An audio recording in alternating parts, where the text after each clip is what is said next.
Ora, boa tarde a todos, bem-vindos a mais um episódio do podcast onde nós debatemos a atualidade política, geopolítica, internacional, nacional e onde tentamos sempre trazer um debate que se centra na lógica de sermos altamente críticos daquilo que é veiculado um pouco por todo o mundo e pensarmos principalmente quais são as consequências daquilo que nos dizem, aquilo que vai sendo debatido um pouco por toda a extensão do planeta.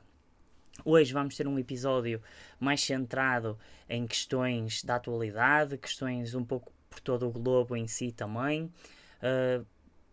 Essencialmente vamos abordar quatro grandes temas. Aquilo que nós vamos chamar de uma instabilidade global crescente e quais são as evidências que podemos apontar nesse sentido e porque é que achamos que tem crescido esta instabilidade. Vamos também continuar a abordar a questão de Israel e o conflito interno, não só na questão da perda do Estado democrático israelita, mas também nos conflitos e confrontos que já são bastante conhecidos, já com bastante história, entre o Estado israelita e o Estado palestiniano. Depois também iremos tocar na questão do Sudão, continua-se a desenvolver, parece que há desenvolvimentos mais significativos nos últimos momentos. E parece ser uma questão que vai ficar e que vai durar, não vai ser sanada tão cedo.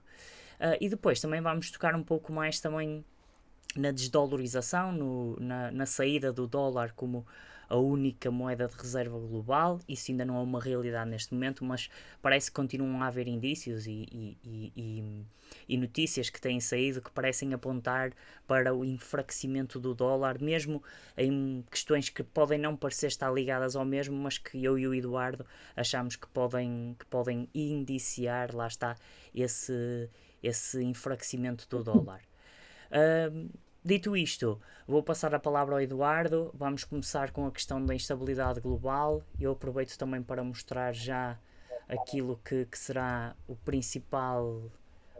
um, o principal ponto de partida, que é uma notícia na Al Jazeera que diz que o budget global, ou os gastos globais com equipamento militar, com forças militares, com serviços militares, cresceu e chegou a um máximo global de 2,24 trilhões de dólares. Por isso, passo para ti a palavra, Eduardo, vamos debater esta questão. Olá, Daniel, e olá a todos os nossos espectadores e ouvintes. Boa tarde, espero que esteja tudo bem com vocês. De facto, temos tido alguns desenvolvimentos interessantes nos últimos dias a nível de vários aspectos, não só dos temas mais falados a nível internacional, mas hoje procuramos dissecar alguns temas mais em específico que achamos que são importantes e nada como começar com esta onda de instabilidade global que está a crescer. Segundo essa notícia da Al Jazeera, que eu também li, de acordo com um último estudo conceituadíssimo Instituto Internacional da Pesquisa para a Paz de Estocolmo, de facto o budget para o orçamento militar a nível global, dos 2,5 bilhões de dólares, os trillions, não é, em Uhum, inglês, uhum, é um recorde, é um crescimento de 13% em relação ao último ano e é o maior orçamento desta natureza, em termos globais, dos últimos 30 anos. Para termos uma noção, os Estados Unidos, em termos de orçamento de defesa, contribuem com o maior bolo desta percentagem, com 40% de todas as despesas militares a nível global, com o seu tonteante orçamento de defesa de 870 mil milhões de dólares, que é uma coisa que, que não cabe na cabeça de muitas pessoas. Aliás, os 10 países a seguir juntos não conseguem sequer igualar os Estados Unidos a nível de despesas. E se me permites Saliento, naturalmente. só uma pequena interrupção, que eu acho que é bastante pertinente, que é os próximos 10 países não chegam a esse nível, mas nos Estados Unidos tem havido um debate muito forte sobre o aumento da margem de dívida do governo norte-americano e esse aumento também direcionado com a necessidade de gastar mais em defesa. Ou seja, os Estados Unidos gastam mais do que os próximos 10 maiores gastadores em termos militares e mesmo assim consideram que aquilo que gastam não é suficiente para assegurarem a sua defesa. Ou seja, efetivamente, isto. Imagina, há aqui uma grande percepção que é os Estados Unidos são o único país que acha tirando a Rússia em determinada medida e a China eventualmente irá chegar a esse patamar, penso eu, que as forças armadas deles têm que ter um alcance global. E por ter que ter um alcance global, há vários teatros de operações Uhum. que merecem esse tipo de considerações. Eu acredito piamente, aliás, na altura, a saída dos Estados Unidos do padrão de ouro motivou-se muito pelo aumento de despesas públicas, Precisamente. forçado por guerras e grandes programas sociais de construção de infraestruturas a nível nacional e de redistribuição de riqueza. Mas essencialmente na altura por causa da guerra do Vietnã. Ou seja, é aquela lógica de que vamos estar sempre a investir porque há sempre essa necessidade. E eles consideram que há determinadas áreas geográficas onde o investimento ainda é negligenciado. Falo de áreas geográficas, por exemplo, como o Pacífico Sul, que é o quintal mais distante da China, não é? Uhum. Que constitui 15% da área do globo, com aquelas ilhas ínfimas, das quais algumas são território dos Estados Unidos, como Guam ou a Samoa, Uhum. e nos quais os Estados Unidos querem estender a sua influência, porque sabem a importância estratégica que isso terá num eventual conflito com a China. Mas a questão Saliento é, isto dos Estados isso não. Unidos, Da mesma forma que a guerra do Vietnã quebrou um bocado a espinha dos Estados Unidos, da mesma forma que a guerra do Afeganistão quebrou um bocadinho a espinha dos Estados Unidos. Não quebrou a sua capacidade de projeção de forças, mas foram efetivamente derrotas a nível internacional. E derrotas que motivaram gastos gigantescos, não é? Eu sim, acho interessante, eu continuo a seguir muito a área dos Estados Unidos, é algo que eu gosto bastante, que me diz que é bastante próxima. E, por exemplo, já temos o primeiro candidato democrata a afirmar-se na corrida presidencial, o RFK Jr., filho do irmão do JFK, não é? Quer JFK, quer o irmão Robert Fitzgerald Kennedy também foram ambos assassinados em questões muito conturbadas, muito complicadas, e são questões para outra altura e muitas delas consideradas sim, teorias da crise conspiração. portuguesa, o final da guerra do Vietnã, e muita coisa envolvida. Sim, mas o RFK Jr., o primeiro candidato, diz já que tem a mesma ideia que Donald Trump afirmou durante a sua candidatura já em 2016, que era Bring the Troops Home, ou seja, a ideia será fechar a maior parte das bases militares nos Estados Unidos, lá fora dos Estados Unidos, e conter um pouco essa capacidade de projeção de poder global.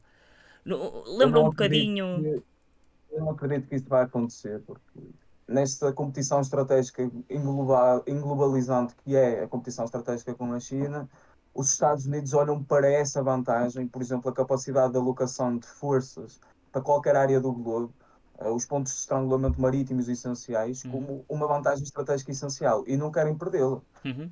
Pode ser uma promessa eleitoral, não sei se isso vai se manifestar na prática. Porque é Aquilo assim, que se eu vamos a dizia comparar, só é no sentido de haver dentro dos Estados Unidos ainda o movimento isolacionista, neste momento a surgir do lado democrata, ou seja, já surgiu do lado republicano.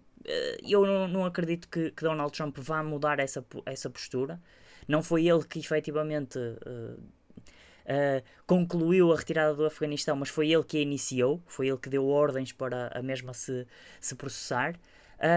Mas eu acho que é interessante perceber que os Estados Unidos começam a ter outra vez o movimento isolacionista, que é um movimento fundacional dos Estados Unidos, quer o sim, movimento intervencionista, quer o isolacionista. Esse debate surge desde o início do Estado norte-americano, mas isso é interessante perceber que se começa outra vez a avivar, a adensar esse tipo de racional é, um- político. é um racional. É importante termos isso em consideração, naturalmente, e pode-se avançar sim e não. Mas, por exemplo, pensarmos nas consequências da retirada precipitada do Afeganistão e tudo o que aconteceu no Iraque e o vazio no poder que foi deixado pelos Estados Unidos para agora estar a ser ocupado por outras grandes potências. A Rússia já tinha alguma pegada, mas Uhum, começou a ganhar alguma tração, claro. e agora essencialmente a China. E se pensarmos na doutrina isolacionista dos Estados Unidos, ela também era ah, essencialmente sustentada na ideia da doutrina Monroe de preservarem O a hemisfério sul. hegemonia hemisferial, né? Uhum. Como o Spikeman, o geopolítico, lhe chamou. Mas deixa-me só Ou seja, os acrescentar Estados uma. Unidos imiscuíam-se, só para Uhum. completar esta Força, ideia de força. intervir noutras áreas do globo, mas dentro do seu hemisfério queriam preservar essa hegemonia. Uhum. Algo que neste momento também já não é possível, porque é a China que se está a assumir. Os Estados Unidos ainda, por exemplo, são o maior parceiro comercial de grande parte dos países dessa região. O México, por exemplo, o valor de comércio dos Estados Unidos com o México é 600 mil milhões de dólares, é assustador.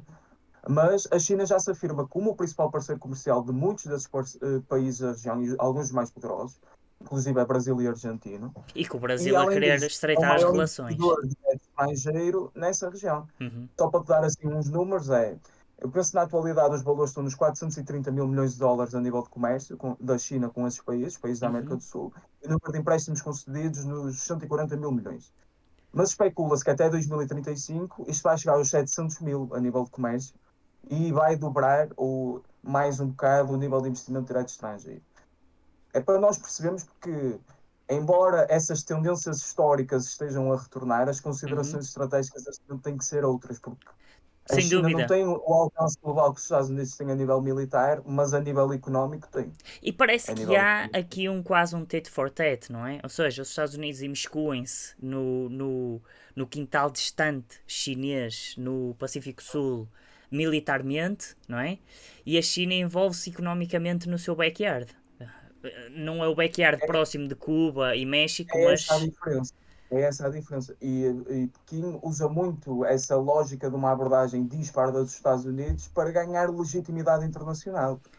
Sempre a ideia de que, enquanto que os Estados Unidos têm uma postura intervencionista nos assuntos internos dos outros Estados, de militarização de várias regiões do globo, de, que potencia a exponenciação de conflitos, não é?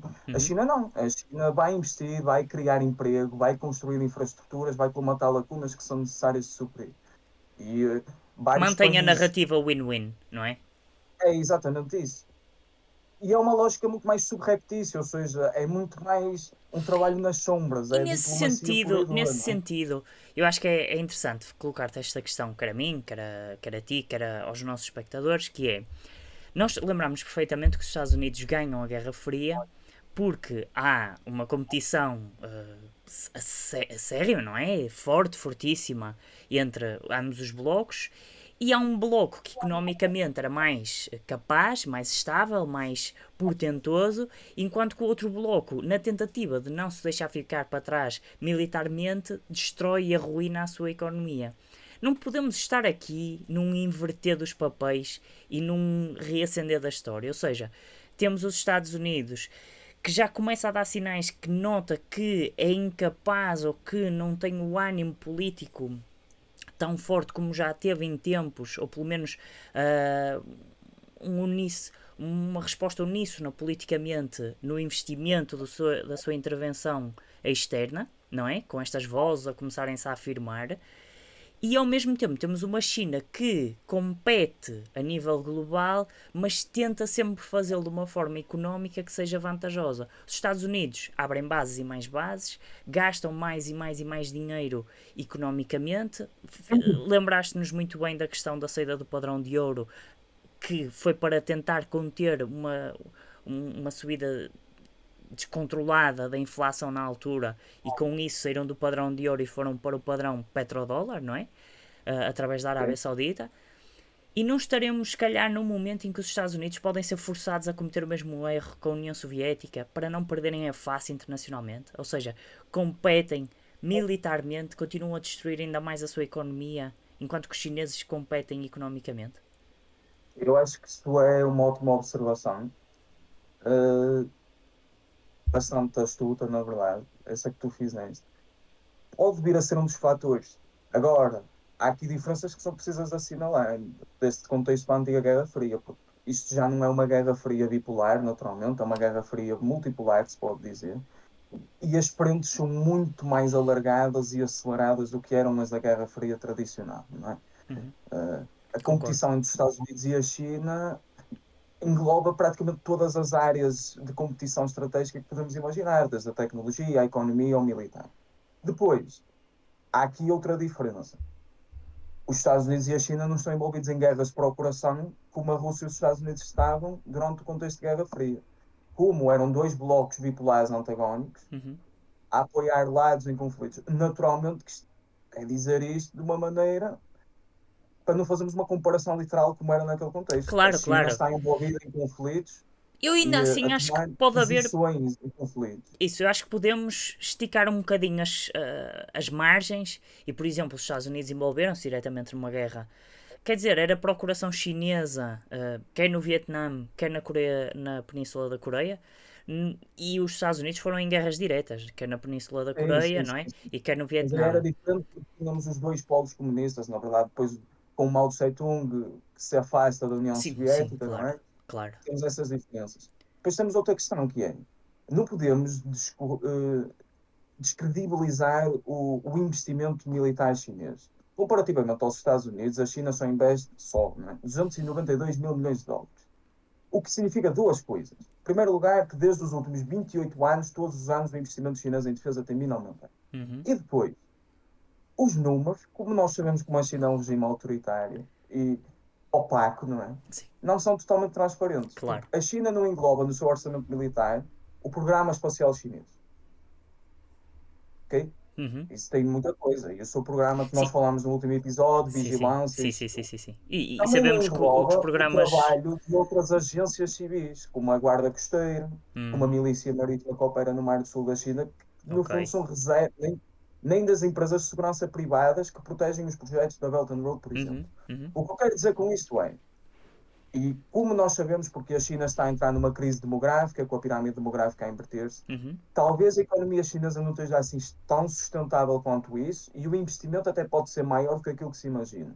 Portanto, eu concordo plenamente com a tua afirmação, que os Estados Unidos podem, é questão de quem tem o poder não quer abdicar dele, não é? Claro. A hegemonia ameaçada, a sentir-se aqui pode ser como a União Soviética, que nunca se assumiu como hegemonia única, mas em competição com o outro polo hegemónico, forçou-se a si mesmo a aumentar a sua dívida pública, uh, numa lógica de overstretch, não é? Sim, sim. De fazer gastos em demasia e a economia acabou por se Até autodestruir porque por causa vimos, disso. por exemplo, Não com a temos que administração subestimar, Obama. apesar da China ter alcance global, não devemos subestimar as potenciais fraquezas estruturais da economia chinesa. É só isso. Uhum. Acho que temos aqui muitos aspectos em consideração, mas é um Eu acho que é ótimo uma debate. questão para continuar a acompanhar de É isso. forma próxima, porque imagina, mesmo já a administração Obama, quando realizou o pivô para a Ásia, não é?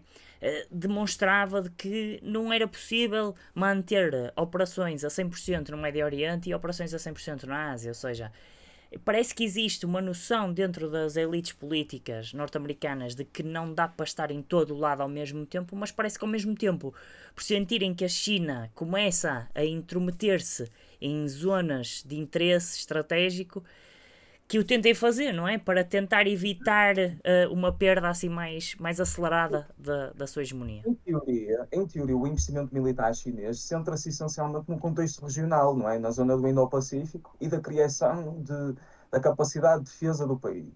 Ou seja, melhorar a capacidade do acesso aéreo, Uhum, chamam-lhes a Aerial Denial Access Zones, não é? uhum, As capacidades balísticas, as capacidades da Marinha Chinesa, caças de quinta geração, J-20, isso tudo também é algo que no papel aparenta ser assim, mas o alcance militar chinês, pelo menos a nível de venda de armamento, já se tem estendido a outras latitudes do mundo. claro. Por exemplo, na África subsaariana, só a Rússia é que vende mais armamento para lá do que a China neste momento. Uhum, E muitos dos países mais importantes e das economias que podem ser mais pungentes no futuro africano, falo da uhum, Nigéria, por exemplo, que tem para além de ser o país africano mais populoso, tem um potencial em termos energéticos gigantesco, uhum, tem sido coartada até por uma empresa americana, a Shell, não é?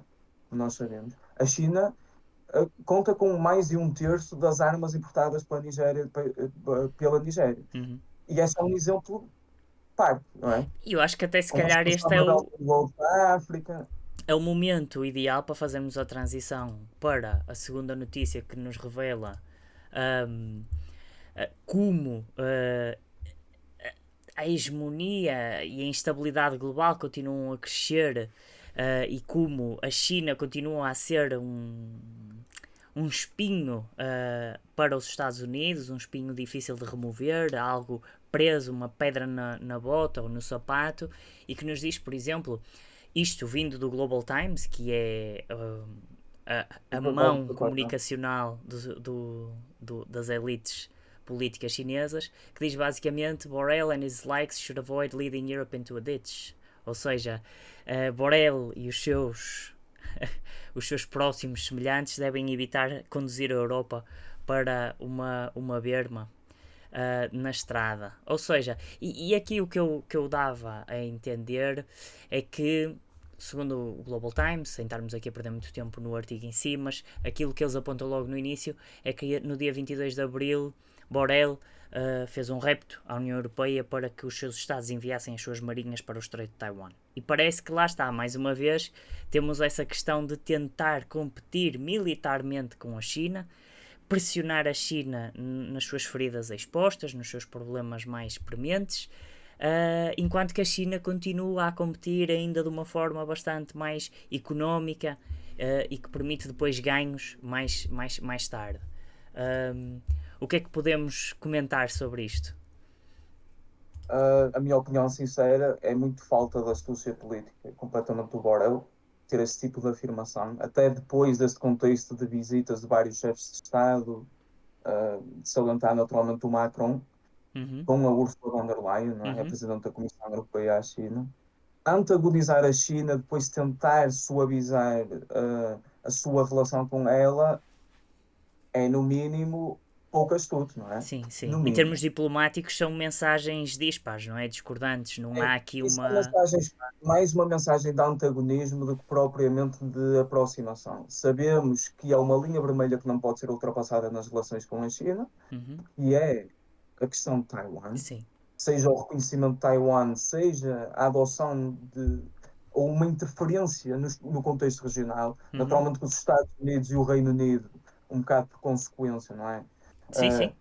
Envolvem sempre nas chamadas as patrulhas da liberdade de navegação, não é? Para proteger o Sim. acesso livre e irrestrito às águas do Mar do Sul da China e também por consequência do Estreito de Taiwan.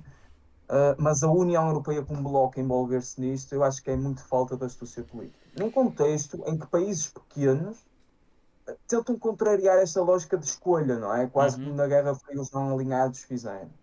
E eu quero salientar uma notícia, que é o facto desta semana Singapura e China irem a realizar exercícios militares conjuntos. Singapura, como sabemos, é um aliado norte-americano na região. Uhum. Aliás, assinaram um acordo com os Estados Unidos no ano passado para o acesso irrestrito às suas bases até 2035. No entanto, também se envolve em exercícios de defesa com a China. Acho que foi um reforço da parceria de defesa que eles fizeram a partir de 2019. O que é que isto nos mostra? Estados pequenos, ao menos, têm a astúcia política de não tomar posições, e Estados pequenos, naturalmente, no contexto da região. Uhum. Ora, Borrell afirmando isso, e passo-te já a palavra, Sim, Daniel, sim, sem problema. sabendo nós da ligação íntima que a China tem em termos económicos à União Europeia, como maior parceiro comercial, no fundo está a comprar uma guerra, e eu utilizo mesmo a palavra guerra propositadamente, que não quer. Uh, Está a semear talvez uma planta que não vai querer colher no futuro. Não se deve antagonizar a China nesta medida. A influência global da China e a influência da China na Europa é demasiado grande para se ter uma postura tão agressiva. Não sei se é pressão norte-americana para isto acontecer. O que é que tu achas? Eu se calhar pegaria nisso. Nós, por exemplo, pegamos na visita de Macron e de Ursula von der Leyen à China. Nós vemos que até o momento em que se separa a Presidente da Comissão Europeia e o Presidente do segundo maior Estado, o segundo Estado mais potente da União Europeia, Macron, havia ali uma certa unidade no discurso e na reprovação da postura chinesa, das elites chinesas, na sua conduta de política internacional e nacional. Mas assim que há um momento de decisão e separação, damos os atores externos, não é? Damos os atores europeus. Macron começa-se a aproximar rapidamente da China, que depois vem com aquele discurso de uma independência estratégica para a Europa. Mas Ursula von der Leyen mantém aquela mensagem muito crítica e A muito linha dura, forte. não é? Sim, Uma linha mais dura. isso. Ou E seja, nós aquilo, vemos aqui a diferença entre a instituição, os isso mesmo. representantes que são eleitos que representam a instituição e os chefes de Estado dos Estados que compõem essa instituição. Ou seja, os Organização. representantes nacionais eleitos democraticamente começam a demonstrar um papel que já é mais ambivalente e que se começa a coadunar mais com um pensamento estratégico de realpolitik e de tentativa de assegurar interesses nacionais. Enquanto que os representantes institucionais, e Borrell agora é outro caso paradigmático, Borrell tem sido sempre bastante afiado e aguçado nas suas intervenções, quer para com a Rússia, quer para com a China, também parece reforçar isso. Ou seja, depois de termos falado já no episódio anterior de que tínhamos aqui uma grande falange de líderes europeus a deslocarem-se à China ou a encetarem relações com a China e que demonstravam aqui uma certa um balizar dos interesses americanos em isolar a China, rapidamente a União Europeia, que é uma estrutura supranacional não eleita através dos seus representantes, não é? Pelo menos na Comissão não há eleições diretas, há delegações só. Aí parece que já há um interesse próprio da instituição e um interesse que se calhar não se coaduna, lá está, com os interesses representativos dos seus Estados-membros, não é? Eu se Para calhar não falar diria.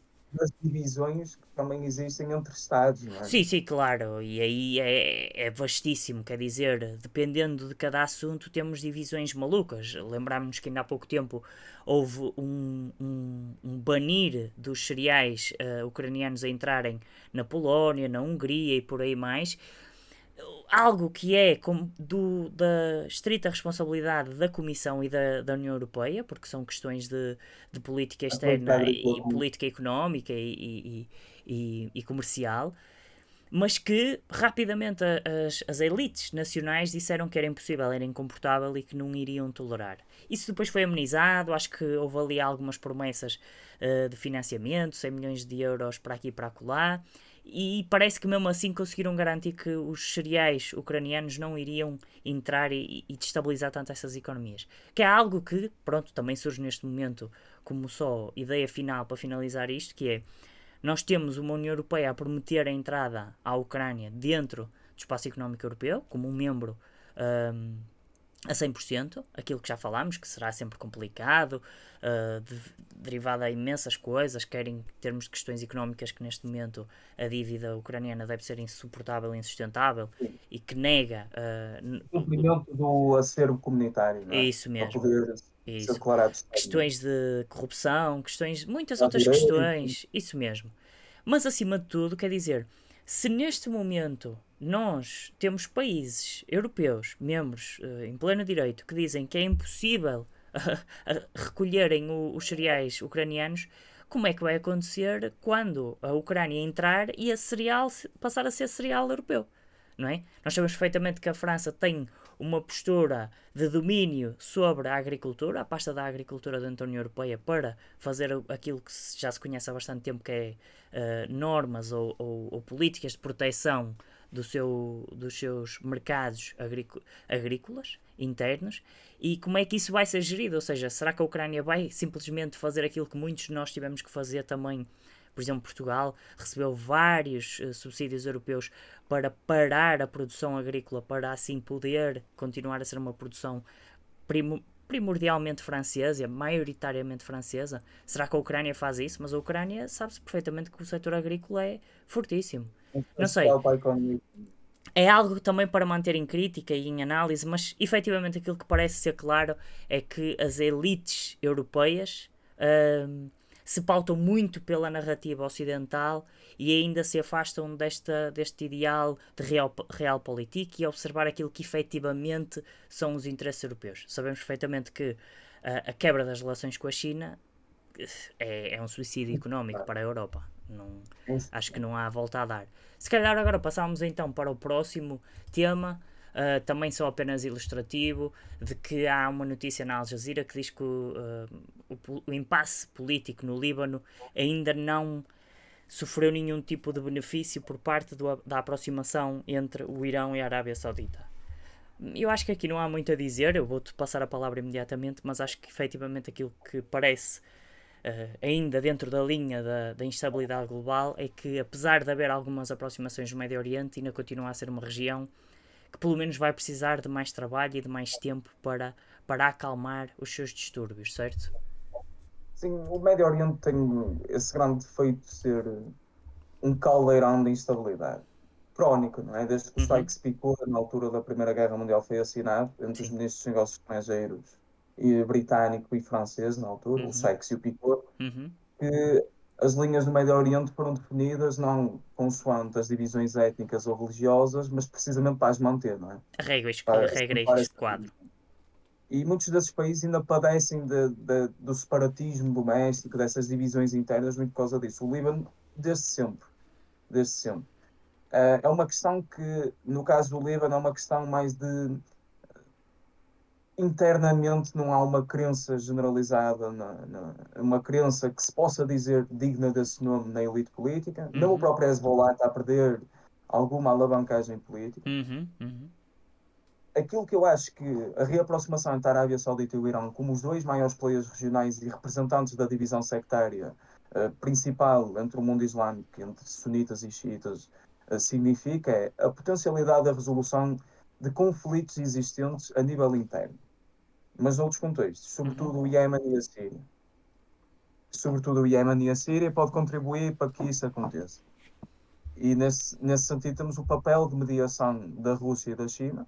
uhum. A Rússia, mas no contexto da Síria, a China, não tanto no contexto do Iémen, mas como já falámos no outro episódio, no contexto do conflito israelo-árabe. Sim, mas Israelo-árabe também com não, que hoje em alguma dia chama-se aproximação, claro. israelo-palestiniano. E, e de facto esta é um balanço delicado. Há uma promessa generalizada de que há o desejo regional de construção de estabilidade, Uhum, porque o Médio Oriente percebe que com uma região estável, economicamente podem ter muita força a nível claro, internacional claro. e afirmar-se. Mas E há esse desejo. Mas, no entanto, há estas divisões crónicas, sim, sim, percebe? até por exemplo, era o que eu ia dizer, só para te dar mais espaço para também falar sobre isso, que é, também temos uma notícia que nos revela que o Irão e o Azerbaijão, as suas tensões estão a aumentar o risco de um conflito militar.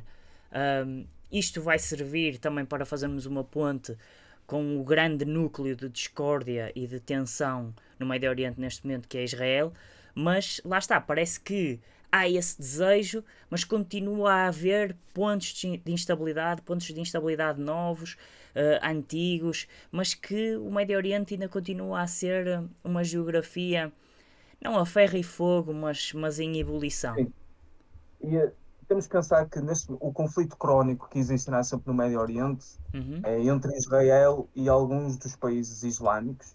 O Irão, neste momento, é o que encabeça mais, não só a defesa da causa palestiniana, que é o símbolo da resistência contra a ocupação israelita e contra a existência do próprio Israel, uhum, mas a resistência do mundo islâmico ainda à existência de Israel. Israel tem-se ocupado nos últimos tempos com uma campanha de contenção, não só à expansão desta influência do Irão, resultante desta normalização de relações com a Arábia Saudita, mas a uhum, potencialidade do desenvolvimento do programa nuclear. Eu sublinho duas questões. Em uhum, primeiro lugar, a visita do filho do antigo príncipe iraniano que foi deposto com a Revolução Islâmica em 79, o Reza Pahlavi, que é a primeira vez que ele visita Israel. É o mais alto representante político, ele é o príncipe herdeiro, está exilado nos Estados Unidos, visitou Israel esta semana e reuniu-se com a ministra dos Serviços de Inteligência Israelitas e com o primeiro-ministro Netanyahu uhum, a falar de questões como a necessidade do Irão ter uma postura mais pacifista, não poder desenvolver armas nucleares, a cooperação e a integração regional com Israel. Se há aqui uma tentativa de orquestrar uma semear divisão doméstica dentro do Irão, entre aquelas falanges domésticas que são saudosistas da monarquia e querem restabelecer um regime monárquico que não seja um regime islamista uhum, fundamentalista como é o regime neste momento, mas também a nível externo, Israel tem-se tentado mexer, não dentro do próprio Médio Oriente, mas nas imediações do Médio Oriente, também com vizinhos do Irão, para tentar conter esta expansão de influência iraniana. Não é? O Azerbaijão, como tu falaste, é um exemplo paradigmático. Esta semana, o ministro dos Negócios Estrangeiros israelita, o Eli Cohen, visitou quer o Azerbaijão, quer o Turcomenistão. O Azerbaijão abriu uma embaixada em Israel em março, exatamente, só estou aqui a uhum. confirmar. Força, Os claro, países têm claro. laços desde 91, mas têm laços desde 91, mas isso não tinha acontecido. Não, mas a abertura de Discutiram uma uma série de representação matérias, oficial é sempre um ponto de marco, não é? Nas relações diplomáticas. discutiram uma série de matérias, desde a segurança à defesa ao terrorismo. E o Azerbaijão é um país muçulmano xiita. E é o primeiro país muçulmano xiita a estabelecer relações formais com Israel. Isso também é importante salientar. O Irão é um país muçulmano xiita, mas tem conflitos com o Azerbaijão. Mas Israel e Azerbaijão, apesar das diferenças a nível religioso e identitário, percebem a importância do pragmatismo das suas relações. O Azerbaijão consta como um terço das importações de petróleo de Israel, e Israel, desde 2006 para cá, que consta mais ou menos como 70% das importações de armas do Azerbaijão. Ou seja, há aqui um nexo muito forte na relação dos dois Estados. E percebem a importância disso mesmo. E só para reforçar esta ideia, e até para te passar a palavra também, porque o Azerbaijão e Israel reforçaram as suas relações por causa do apoio iraniano à Arménia, no conflito de Nagorno-Karabakh, né? Os separatistas, a região separatista dentro do Azerbaijão, que é composta por uma maioria armena, e as relações têm vindo a reforçar-se nos últimos anos. Mas também salienta a visita do ministro dos Negócios Estrangeiros israelita ao Turcomenistão. Porque é importante o Turcomenistão? Não tem tanta influência a nível geopolítico como tem o Azerbaijão, mas Israel abriu a sua embaixada pela primeira vez no Turcomenistão a 17 quilómetros da fronteira com o Irão. Mais Basta uma pensar vez, que mais uma os agentes da mensagem. Mossad estão lá a trabalhar, nem que sejam células adormecidas, nem que seja por uma questão de recolha de inteligência, não é? De Sim, sim, intelligence, sim, sim. poderá ter uma importância estratégica fundamental. E eu só queria salientar isso nesse sentido. Israel tem-se esforçado, mas até pelas relações crispadas que tem tido com os Estados Unidos, está um pouco mais isolado. Vamos ver, porque os acordos de Abraham de 2020, que tinham sido mediados na altura por Donald Trump, Sim. que motivaram a reaproximação de Israel com os países árabes, sobretudo alguns países do Golfo Pérsico, o Bahrein e os Emirados Árabes Unidos, e a quebra daquilo que tinha sido a triade dos nãos na relação dos países árabes com Israel, que era não há negociação, ao reconhecimento e à paz. Esses países reconheceram o pragmatismo que existe latente na sua relação com Israel. A importância de Israel é um hub em termos tecnológicos. Israel tem imenso potencial em termos económicos. É benéfico fazer comércio com Israel. Quase como a Claro. relação que alguns países têm com a China, percebe? Sim, Numa escala muito maior. sim, Mas claro. o racional é mais ou menos o mesmo. Vamos ver como é que isto se desenrola no futuro. Vamos ver como é que isto se desenrola no futuro. Porque eu acredito que a normalização de relação entre a Arábia Saudita e Irão é algo que não estava nos cálculos políticos de ninguém. Não sei se os israelitas estavam plenamente a contar com isso, não é? Mas foi algo que veio mudar aqui um bocadinho os pratos da balança, e vamos ver como é que isso influencia o futuro. Vamos Eu, ver. se calhar, então só te fazia assim uma pergunta mais rápida, porque também temos que passar para os outros temas, para o vídeo também não ficar muito, muito longo. Eu acho que também é interessante olharmos para esta aproximação, quer ao Turcomenistão, quer ao Azerbaijão, se olharmos para o registro histórico, ou seja, se tratam-se de espaços que há umas valentes décadas atrás eram soviéticos, e não poderá estar aqui uma abertura, não para com a Rússia, como é óbvio, mas para com essa esfera política, geopolítica, ou seja, o Israel que se tem sentido pressionado pelos Estados Unidos na questão da Ucrânia, Israel que tem tido pressões internas, por exemplo, temos aqui mais uma notícia que diz-nos que no dia que se antevêem problemas e discórdia interna no Memorial Day, o dia em que se celebram os mortos israelitas, os soldados israelitas mortos em combate. Também podemos, por exemplo, analisar a questão de que Israel também prendeu um Member of Parliament da Jordânia. Quer dizer, são várias as notícias. Por exemplo, Israel continua na troca de rockets com o Líbano, quer de um lado, quer do outro. As tensões estão efetivamente altas. Como tu já tinhas dito, prevê-se uma intifada, talvez, não é? Por parte da Palestina. Sim. E se calhar Todos esses Israel aquilo que faz será é cada vez mais fragmentado. é isso. Se calhar Israel o que está a fazer é diversificar as suas opções estratégicas, tentar Opa, procurar apoio noutros pontos. quadrante. Eu não acredito que, e pegando no ponto que tu fizeste, que este reaproximar de algumas das repúblicas, vamos chamar repúblicas porque são regimes autoritários, centro-asiáticas, não é? Uhum, O Turcomenistão e o Azerbaijão, que são do antigo espaço soviético, não é? uhum, Comunidade de Estados independentes, posterior, uhum.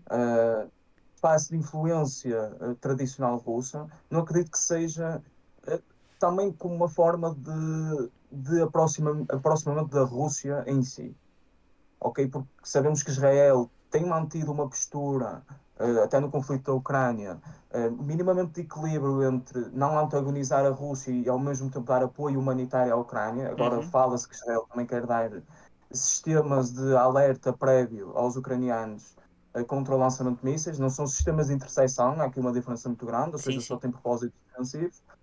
Isso está a antagonizar a Rússia. Eu não sei até que ponto Israel está a jogar este jogo delicado, porque não sei se é necessariamente se aproximar com essas repúblicas ou esses Estados centro-asiáticos uh, para facilitar a sua relação com a Rússia, criar ali novos pontos de interlocução que possam existir. Porque a Rússia, e nessa semana, mandou uma mensagem importante a Israel. Na qualidade de presidência do Conselho de Segurança das Nações Unidas, que é uma das Uhum. maiores ironias, não é? Um país que está a fazer uma guerra Uhum. à a presidência do órgão mais importante das Nações Unidas, que discute matérias de guerra e paz e deseja evitar que elas existam, que é só a maior ironia, mas pronto. Uhum. Na sua presidência rotativa já disse que no dia 25 de Abril, que é o dia da memória do Holocausto, Uhum. uh, não iria adiar um debate que já estava programado, não iria adiar a pedido dos israelitas um debate programado relativamente à questão palestiniana, precisamente para fazer pressão sobre Israel.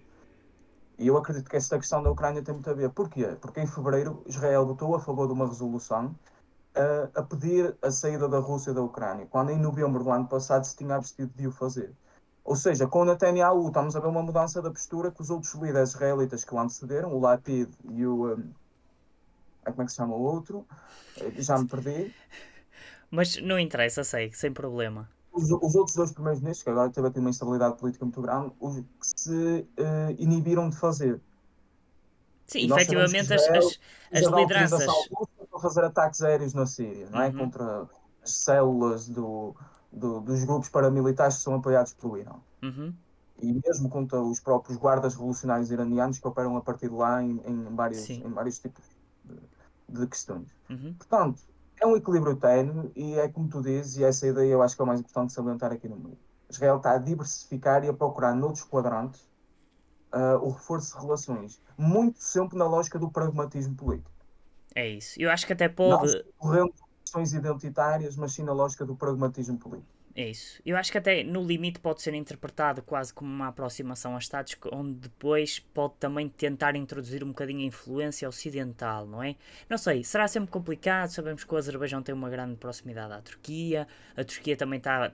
E a importância pode ter para a União Europeia Sim, também, em a termos Turquia está energéticos. profundamente envolvida na questão síria e no Médio Oriente. Há aqui muitas coisas a manter em mente, mas efetivamente parece que Israel tem necessidade de alargar, expandir, procurar Sim, sim, outras sim. vias, procurar outras soluções. Isso pelo menos A parece ser Turquia certo. era uma matéria que dava um episódio só por si, a Sim, sim, influência turca, até em termos de armamento, sobretudo na questão do Golfo Pérsico. sem dúvida. Uh, o Médio Oriente é uma manta de retalhos muito complexa e nunca podemos olhar para os eventos como casos isolados, não é? Isto tem Uhum. muitas influências e várias questões ao mesmo tempo.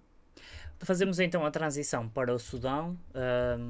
Para termos só uma ideia, o conflito explodiu há cerca de 10 dias. É um conflito interno, uma guerra civil, aquilo que tudo parece indicar, entre as forças governamentais e uma milícia armada.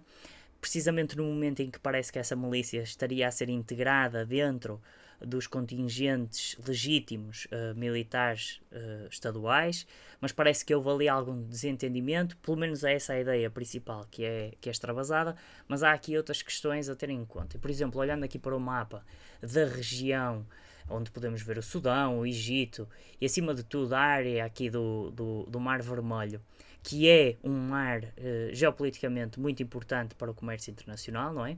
Porque dá acesso depois ao canal de Suez, por onde passam imensos milhões de dólares de trocas internacionais e comércio internacional.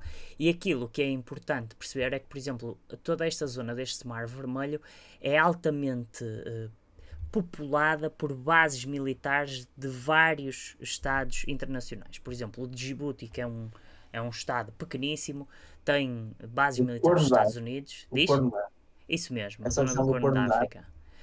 Mas exatamente. lá está, pegando outra vez no Djibouti, Estados Unidos, China, Japão, Alemanha têm 3 bases francesas, Itália, Espanha, Arábia Saudita e por aí É mais. um país que tem 1 milhão de pessoas.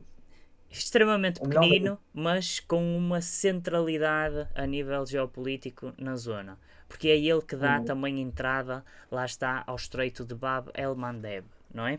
Certo? Sim, É exatamente. isso mesmo. Pronto.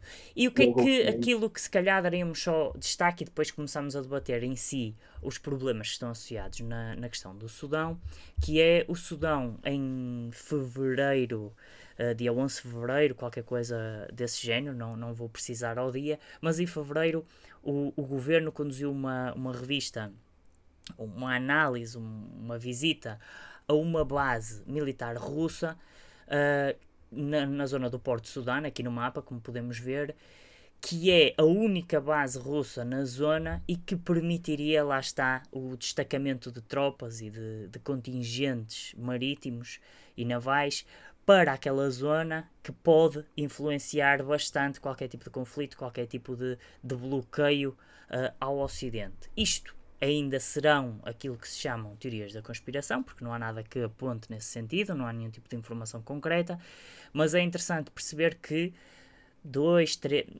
meses, 1 mês, 2 meses depois dessa visita que parecia estar a preparar a concessão desse espaço militar à Rússia, eclude aqui um conflito interno que pode pôr em causa a concessão desses direitos à base militar e a consequente chegada de tropas russas à zona.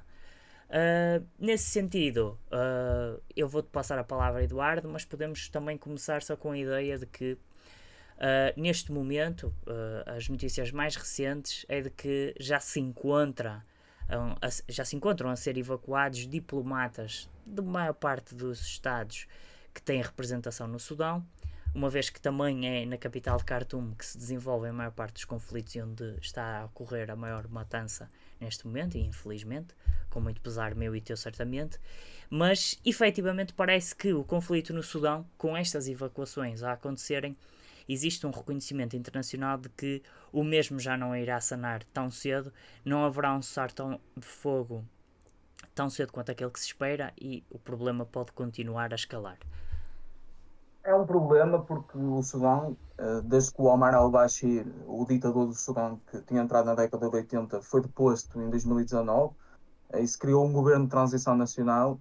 Em 2021 houve um golpe militar liderado pelo exército e apoiado por estas forças de apoio rápido, não é? Uhum, O Sudão tem estado numa instabilidade política constante e há esse reconhecimento que a possibilidade da situação sanar não é assim tão provável quanto isso.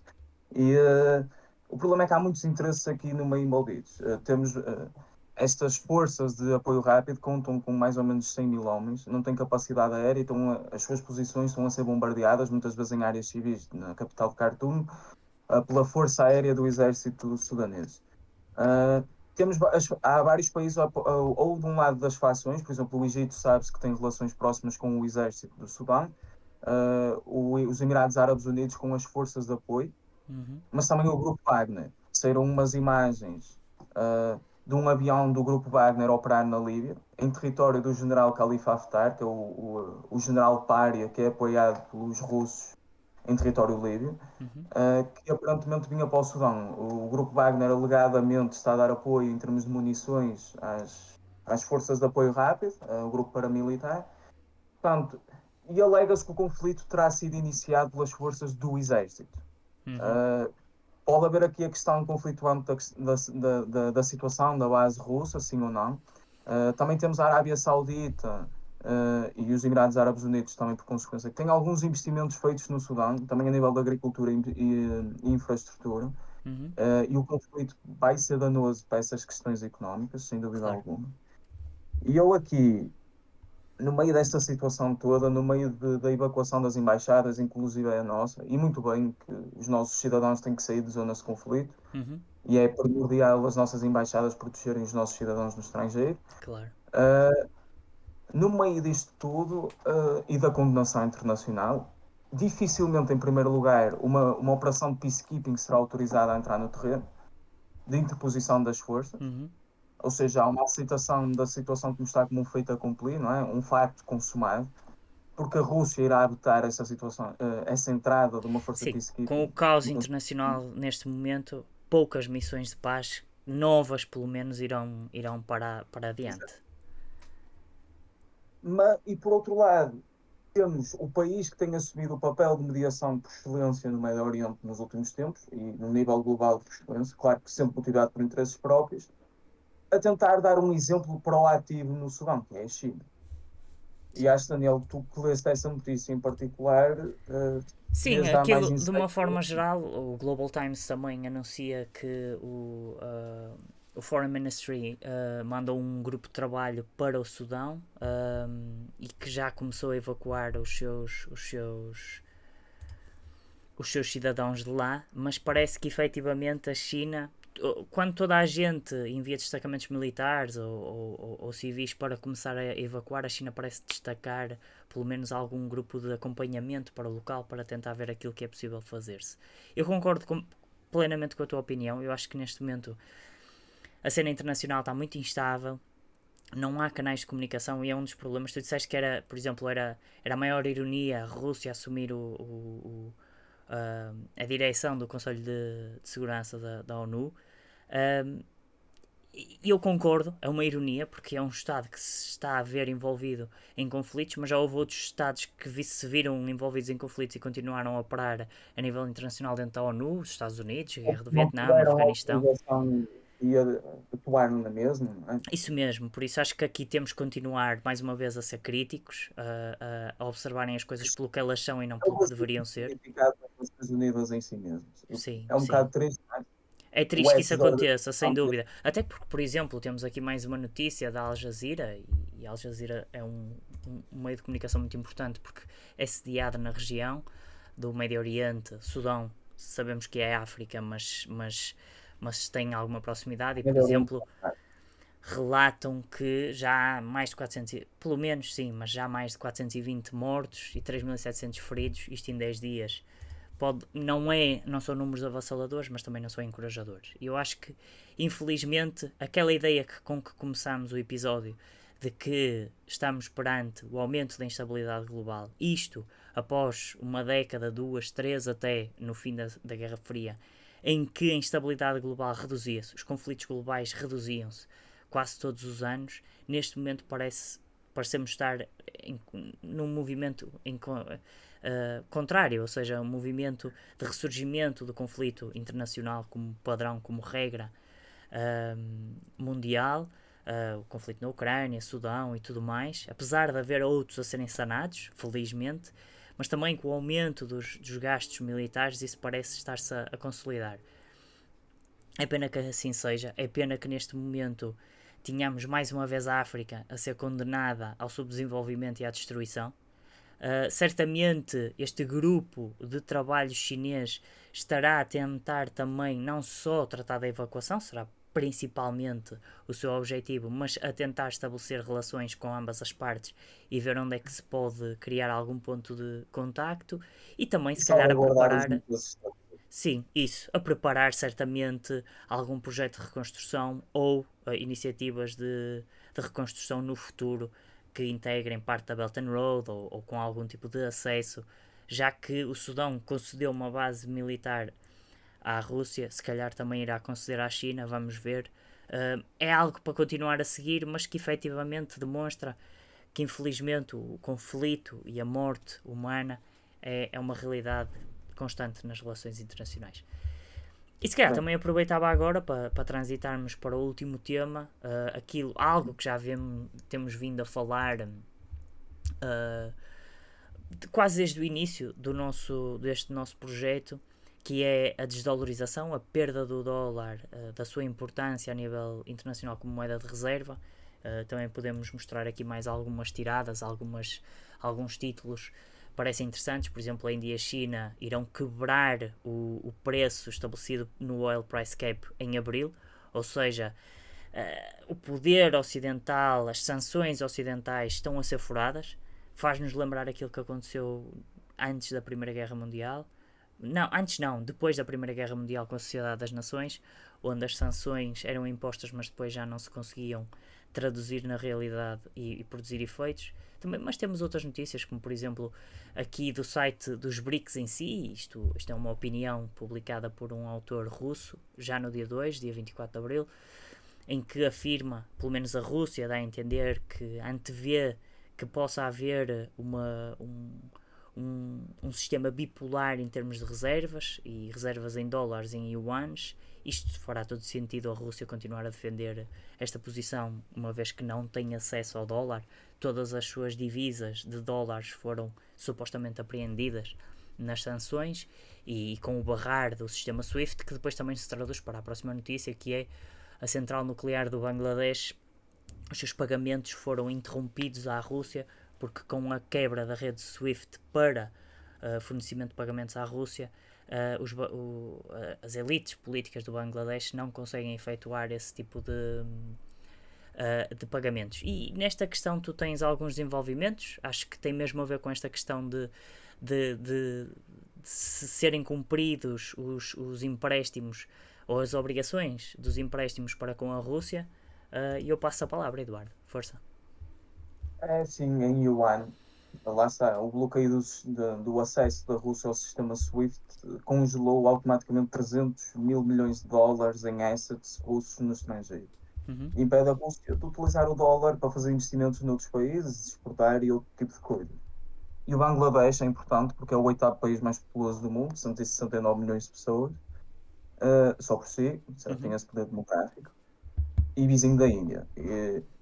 E o acordo que se fez foi da Rússia financiar 90% da construção, ou fazer um empréstimo para financiar 90% da construção dessa central nuclear, mas na moeda chinesa, no yuan. Uhum. Estamos a falar de um investimento que totaliza 13 mil milhões de dólares, penso eu.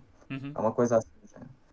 E, portanto, a Rússia, como é o maior construtor de centrais nucleares até a nível global, de longe, Uhum. se continuar a adotar esta postura na construção das suas infraestruturas, compactuando com a ideia de que a China, dentro e fora da Belt and Road Initiative, também prima pela concessão de empréstimos na sua própria moeda, não são todos, mas a maior parte são na sua própria moeda. Se continuar esta política de construção de infraestruturas em países em desenvolvimento, a utilizar primordialmente o yuan chinês, Uhum. uh, isto pode ser um grande obstáculo ao dólar. Naturalmente, o dólar ainda é incontestado como uma moeda de reserva global e o yuan ainda tem muito, muito percurso a fazer. No entanto, é uma sinalética muito importante. Sem Tu dúvida. falaste essa questão da Índia com a China, eu também falo da questão de que a Índia e a Rússia pretendem assinar um acordo de comércio livre para comercializarem apenas e só na sua própria moeda. Uhum. Portanto, por um lado vemos os países dos BRICS a adotar essa postura, o Lula Também, também. com o Xi Jinping, não é? Falar de que o comércio bilateral da China com o Brasil será também nas suas próprias Em moedas. yuan, claro. Se será o Yuan a assumir essa postura, ainda não se sabe, porque também há a ideia de criar uma moeda de reserva dos próprios BRICS, que Sim, era uma será uma espécie de moeda moeda digital, e parece que esse processo também vai avançar. centralizada de todas as Sim. moedas. Se será o próprio Yuan, não se sabe. Neste momento, o desejo é um único, e é essa o mais importante de salientar. É o desejo da desdolarização das suas próprias economias, Uhum. para quebrarem a dependência económica dos Estados Unidos e a possibilidade dos Estados Unidos terem ações coercivas contra as suas economias, nomeadamente através da aplicação de sanções e do bloqueio do Isso acesso a mesmo, mercados de dólar. isso mesmo. Eu acho que tens toda a razão quando falas nisto, e, por exemplo, eu compartilho dessa tua ideia, pelo menos de duvidar que seja o yuan chinês a passar a ser a moeda de reserva, porque não nos podemos esquecer que ter uma moeda de reserva sob o nosso controlo tem imensas vantagens, permite-nos, lá está, ter um poder sancionatório gigante sobre quase todo o globo, não é? Ao decretarmos o impedimento de transações na nossa moeda em determinada região ou em determinado estado, isso pode destruir economias, e certamente já aconteceu no passado. Contudo, sabemos perfeitamente que, por exemplo, os Estados Unidos passaram por um processo de desindustrialização devido ao efeito do dólar como moeda de reserva, não é? Promove bastante a importação externa e começa a reduzir a capacidade exportativa, porque quer dizer, quando todos os Estados compram dólares, transacionam dólares, é para nós fácil estabelecer depois indústria em estados terceiros, onde é muito mais barata a mão de obra, e depois aquilo que acontece é que os fluxos são importatórios, a maior parte das vezes, não é? Se todos aqueles. Isso é uma ótima lógica, porque também é um dos fatores que contribuiu para a estagnação da classe média nos Estados Unidos. Sim, sim. financiarização da economia, reorientação da produção para o exterior. E a China, tradicionalmente, tem-se impedido a si mesma de que o yuan seja essa moeda reserva. Muitas vezes até desvaloriza o valor do yuan para ser mais fácil para outros Estados investirem na sua economia. Precisamente, e é isso. Tendo uma moeda muito forte, torna-se muito mais fácil de importar, muito mais difícil de exportar. Nós vemos muito esse jogo com o dólar e o euro. Há sempre uma tentativa dos Estados Unidos manterem o dólar ligeiramente abaixo do valor do euro para continuarem a ser um mercado preferencial de exportação para a União Exato. Europeia e impedir que os seus fluxos de importações venham da União Europeia em si. Por Por isso eu isso é que acho eu acho que o mais importante é a diversificação das moedas nacionais e não tanto o facto do yuan assumir-se como uma moeda de um reserva de papel substituição. primordial, sem dúvida. Eu concordo. Aquilo que eu acho que pode acontecer Equilíbrio, mesmo. não é? Acabamos por criar aqui um equilíbrio Sim, natural. e eu acho que esse desejo de criação de uma moeda dos BRICS comum, que seja essa a moeda de reserva, pode ser a alternativa. Até porque uma das coisas que eu cheguei a ler e a ver em opiniões sobre a temática é que, por exemplo, uma moeda de reserva tem que ter necessariamente um ambiente interno liberalizado a nível económico, e os chineses certamente não irão querer entrar nesse tipo O de controle arquitetura política, não é? Pelo menos. porque há sempre essa lógica de estabilidade doméstica, o objetivo primordial do Partido Comunista Chinês, e sentem que a libertação da moeda para o estrangeiro retira-lhes algum controle sobre a própria economia, que é uma economia que é esta mistura híbrida entre socialismo e capitalismo ao mesmo tempo, mas que é uma economia que é altamente centralizada e controlada pelo Estado chinês, que é Sim. importante salientar isso, não é? Aliás, o PIB é uma meta que é pré-estabelecida pelo Estado chinês, não é uma meta que se E, atinge e, naturalmente, e aquele fluidamente. controle estadual das empresas que são consideradas centrais e de Sim, interesse sim, sim. estadual. Ou E o seja, yuan tem um valor fixo, não tem um valor que é móvel, é consoante isso, aquilo que é se é isso. a lei da oferta e da procura dos mercados. E até porque os chineses, inteligentes como são certamente, e que depois de décadas a acumularem divisas norte-americanas e que detêm neste momento o poder de inundar o mercado e fazer o dólar crashar, no fundo, não é? Bater mínimos históricos e passar a não valer quase nada ao emitirem essa dívida norte-americana para os mercados internacionais de compra e venda de dívidas. Certamente os chineses não querem que isso aconteça com o yuan, ou seja, aquilo que tu dizias, entregar o controlo da sua moeda para investidores, para estados terceiros, estados com os quais podem estar em confrontação direta a nível internacional. Eu acho que é assim, daqui aquilo que podemos espremer, o sumo que podemos tirar daqui é que efetivamente não estamos só perante afirmações de que a hegemonia do dólar está em decréscimo ou irá desaparecer. Temos também ações concretas nesse sentido, ainda que neste momento sejam ações com um impacto ou significância ainda diminuto, reduzido. Mas estamos a passar das palavras para os atos, pelo menos. E isso Sim, parece-me ser bastante relevante nesse sim, sentido. sim. Acho que não há muito mais a acrescentar, a lógica é mesmo essa.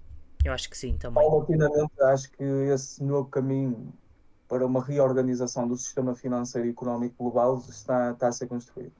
Sem dúvida. É assim, Acho se como tu dizes, for uma criação de alternativas e o impedimento de haver um ponto que se destaque e assim tornando, eu não diria democrático, mas não tão oligárquico os centros de poder a nível internacional, seja ele económico, seja ele militar, seja o que for, se tivermos mesmo a caminhar para um verdadeiro multipolarismo, podemos esperar turbulência durante a viagem, mas se tudo correr bem, o destino poderá ser positivo, poderá ser bom para.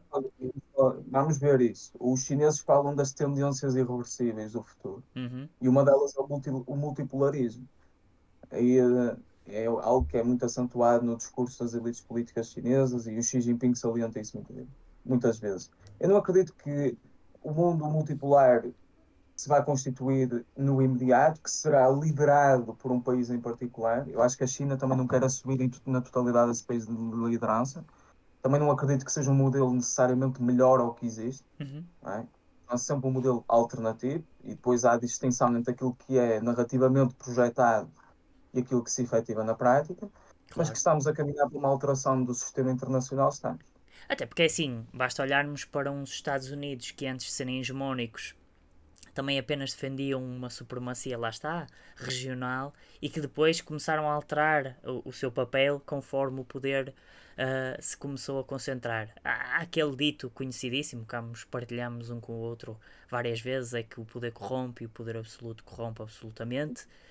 Um, e infelizmente, daí eu dizer que esperemos que seja um mundo multipolar sem haver uma grande distinção entre os seus atores, para que com isso possa ser o mais estável possível, mesmo dentro da instabilidade da competição que resulta daí.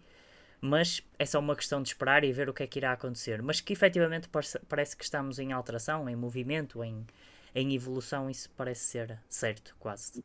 A Europa está a começar a ser traçada a nível do percurso em si. Acho que este caminho já tem vindo a se trilhar desde o início do século XXI, mas até devido aos últimos acontecimentos do sistema internacional marcantes, eu acho que vai ter um efeito transformador. E eu acho que é a mensagem mais importante que podemos deixar hoje. Uhum. Acabamos de cobrir todos os tópicos que queríamos cobrir, uh, e, uh, e pronto. Estão a ocorrer muitas coisas, mas como tudo nas relações internacionais, nada funciona no bairro, não é? Claro. E tudo tem influência. Tudo E eu e o está Daniel tentamos ter interrelacionado. esta análise sempre interligada entre as questões, que no fundo é tudo sinergicamente ligado. E da minha parte é tudo, Daniel. Não sei se queres dizer alguma coisa. Não, eu também é só despedir-me dos espectadores e continuar, lá está, com o nosso mote. Continuem a debater, continuem a manterem-se críticos e até uma próxima, no fundo. Um abraço a todos e muito obrigado por estarem connosco. É isso mesmo. Até à próxima, Eduardo. Foi um prazer.